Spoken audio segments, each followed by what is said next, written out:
Miracle Monday. Father Matt Jordan, hello. How's it going? It's going quite well. I'm happy to have you here. I'm happy that we got yet another miracle story. Yeah, so this one's a little bit interesting. It's a miracle that is on a schedule. That's crazy. Okay. Kind of like Old Faithful geyser at Yellowstone. Kind of like that. Every 19 minutes. Yes. Place goes crazy. Yes. Okay, go ahead. So, all right. So this is talking about in Naples, Italy. So Napoli, if you're Italian. I probably butchered the pronunciation of that. The place, it's the birthplace of pizza. I don't know if you knew that. I did not. That's not the miracle, though. Oh, well, Pizza's kind of a miracle. Kinda. So in 2010, I had the opportunity to study abroad in Rome, and I had never flown before. My first flight was from Cleveland to Newark to Rome. So it was kind of an eye-opening experience just to go to another culture and different things.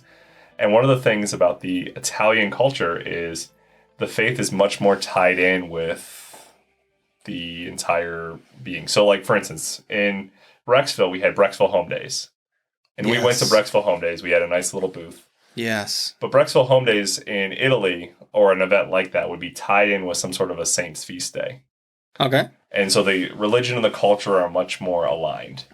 And I came to learn this when I was when I went to Naples. So I was with 4 other seminarians, and we decided to go to Naples for this miracle. And it is because the miracle happens at certain times of the calendar year. Yes. Every year. That's nuts. That's amazing. So the miracle is the liquefaction of the blood of Saint Januarius, or as they would call him there, and I'll refer to him now as San Gennaro. San Gennaro. So on his feast day, September the 19th, his blood liquefies when it's put next to the skull, his relic of the skull. Okay, you're probably thinking, whoa, this is all weird stuff. Yeah, okay. Totally. Okay, so they have so one of the things about understanding of Catholics and the saints is that we believe that the body is holy. We believe that the body is holy of anyone. It's created by God. Yeah. So one of the things... And it's good. And it was created good. It was created good. So that when the second person of the Holy Trinity becomes incarnate, that's like, wow, the body is amazing. It tells us something about God and who God is. Yes. So, no, you're very right. And so what they do is for when they have a saint is they realize that this is a place where God dwelled. Somebody who lives such a holy life that we say that they're in heaven for sure. So if you've ever had a relic of a saint, it might be a piece of bone. It might be something that they used. It's the remains of a saint that we say, you know what, this is actually a place where God still dwells, and a place that we can learn something from holiness and can grow in holiness with. So they have that. So in Naples, in their cathedral, they have a vial of his blood, which is solid most days of the year. How long ago did this guy live? Like 500 years, 1,000, 100, 200? I think it's like 1,500 years. Oh. Yeah. So it's been a long time. Yes. And then they also have a relic of his skull. Again, all this sounds very odd. It's kind of like, okay, this seems kind of different. But they have both of these things. And so on his feast day, and I was looking this up, I don't know, there's a time in December and there's another time, I think in April, where this happens, where they put the vial of his dried blood next to his skull, and then they process it up and it liquefies. So the solid becomes liquid. And again, it's very old, so like, medical people could tell you like that's not something that's going to happen. Yeah. When something is dried up and hard, it doesn't liquefy unless you're like melting it somehow. Yes. But that's not happening because it's in a little reliquary. It's almost like a little it display looks like a little glass case, kind of like a little trophy. Yes. And the priest, the cardinal, what did he do? It up. Cardinal? So what it was, just to kind of set the scene. So the seminarians and I, we got there in Naples probably like a day or two before his feast day. So we kind of got to see Naples. I will say Naples, it's a probably not like the nicest of cities. Like there was some cool stuff we saw. We ate a lot of pizza because it's the original pizza place. And so the morning of his feast day, we go there and we cram into this this cathedral with so many other people. And you can see that like there's this festival set up outside. And there's this yearning anticipation that this is going to happen. Because there's kind of an understanding that like if it doesn't happen, there might be bad things that happen. I don't know. That's probably not a good thing that's set up with it, but it does. The people really do feel that like there's something missing if it doesn't happen. There's actually part of the story would be in 1980, it didn't happen and there was a bad earthquake. Yeah. Which again, you can kind of head into superstition. A couple years where it doesn't happen, and actually one of the times in 2020, in December, which the September one, the September 19th, his feast day is the one that's like, that's one people really get excited about, but it did not happen in December, of 2020. So people got nervous about that. Strange. So, I'm a little skeptical of things sometimes, I will say. So if there's a scale of like, we need both faith and reason, I lean towards reason usually. And I have faith, obviously, I'm a priest, but I was like, okay, we'll see if this actually happens. Like, what is this actually going to be like? And so faith and science don't contradict, but you're saying that oftentimes your posture is, okay, let's I'm explain open to this. Yeah. I'll believe it when I see it, kind of thing. So I was a little skeptical that this would happen. So we get there and we go to, so it's actually not part of Mass. They actually had Mass before, and thank God we went to Mass because we would have never gotten in there. It was like I think it was like a 7 a.m. Mass that we went to. Oh. And otherwise we would have never been able to get in there because there's very tiny, if you ever go to Italy, there's always piazzas everywhere. This is a very tiny piazza. This is not a big, like the ones you see in Rome. So there's a tiny little piazza outside.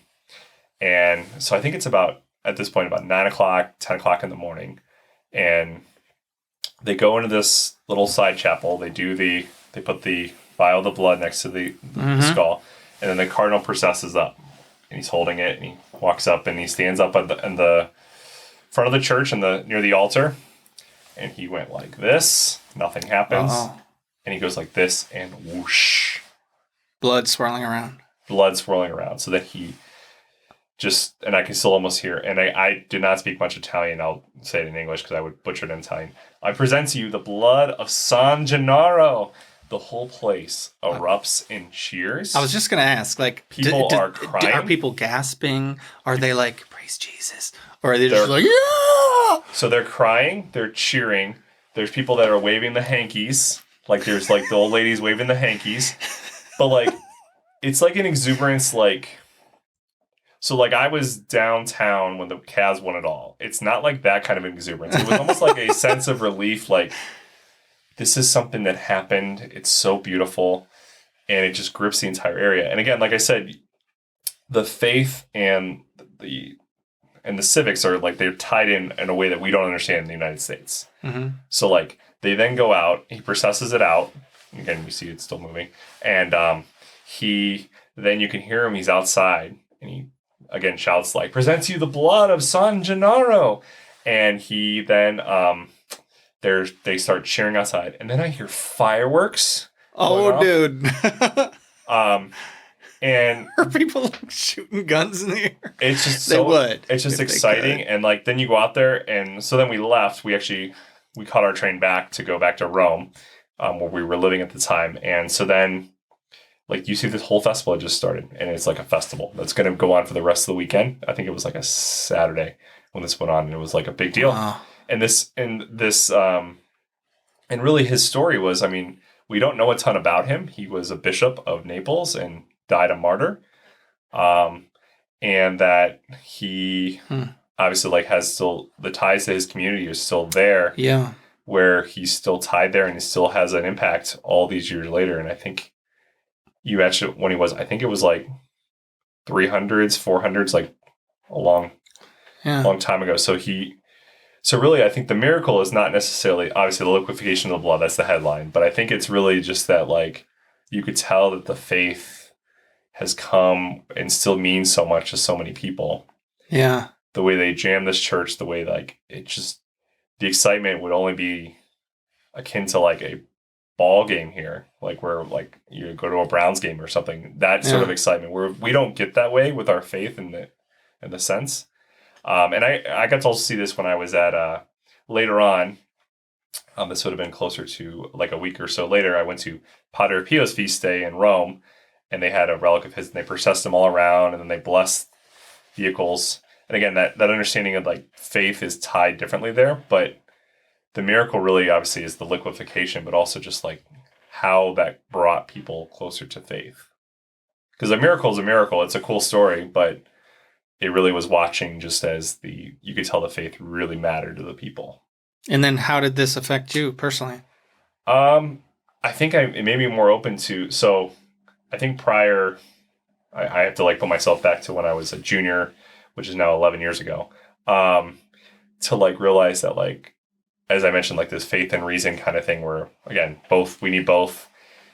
I'm a little bit more open to like, okay, God does work this way. Like we don't have an explanation for this. And I've read different things. They don't have an explanation why this is. People have tried to figure out like, are they doing some sort of a trick? Are they like putting, inserting water into it? But like I saw with my very eyes that this is happening and kind of remembering that God is all powerful. Yeah. And not only just like, cool, he had this really cool thing, but the same God who had the miracles in the Bible, but also like that same God when I need something, when I'm yearning for something, when something's going not so well in my life, I can turn to that God. And he's able to change things in really beautiful ways and is truly all powerful. Yeah.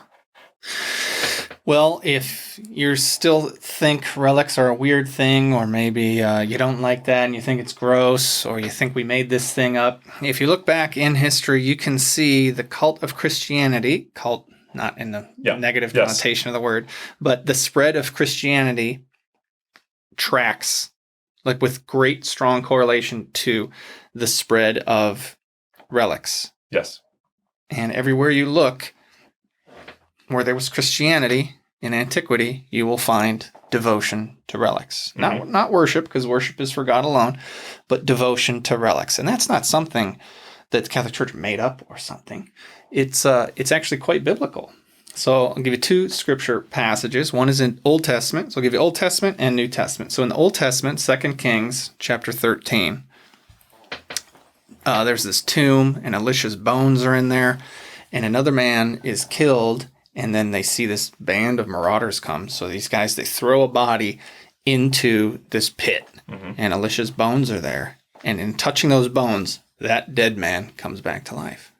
Yeah. And then, New Testament, Saint Paul, right? Chapter 19 of Acts, aprons and handkerchiefs. You mentioned hankies, right? Mm-hmm. The aprons and handkerchiefs that Paul used, after Paul left, people took those pieces of fabric and brought them to the sick, and those sick people were healed. Mm-hmm. And it's all part of this big bonus grace thing going on in showing that God does love the body. The body's a good thing. The body's not a bad thing. The Lord took on a body and a human nature. And all the sins we commit, we do it in our body. Mm-hmm. Yet every virtuous thing, every loving thing you've ever done, you've done in your body. And in this crazy, mysterious way, we're going to get those bodies back at the end of time. Yeah. The resurrection of the body, like we say every single week in the Creed. So, wow, you saw that miracle with your own eyes, bolstered your faith, gave you a greater openness to this is the Lord of miracles who can do anything. So yeah, have faith and pray boldly. Bad timing. Pray boldly. There we go. Boom. There it is. All right. Well, thank you so much, Father Matt, for coming and joining. And I guess if you're in Naples, check the Italy. Dates. Yeah. Yeah. So there's no time in January when his blood liquefies, because his name is Saint Januarius. Yeah. No. So again, if you go to Italy, it'd be where is San Gennaro, and they spell it Gennaro.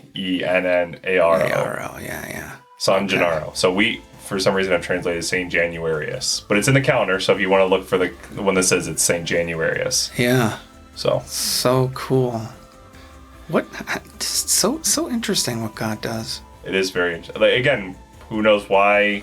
It's hard to explain, but it was truly a miracle, and it's truly God works in miraculous ways. Yeah, and how many miracles happen again on a specific time? On a specific calendar. It just brings to mind, Our Lady of Fatima on the 13th of these different months. It's cool that God can just surprise us, but also say, you know what? You can depend on this. Yeah. Recurring miracle. All right, thank you so much. Thank you very much. God bless you guys, and see you next time if you got another miracle story. Peace.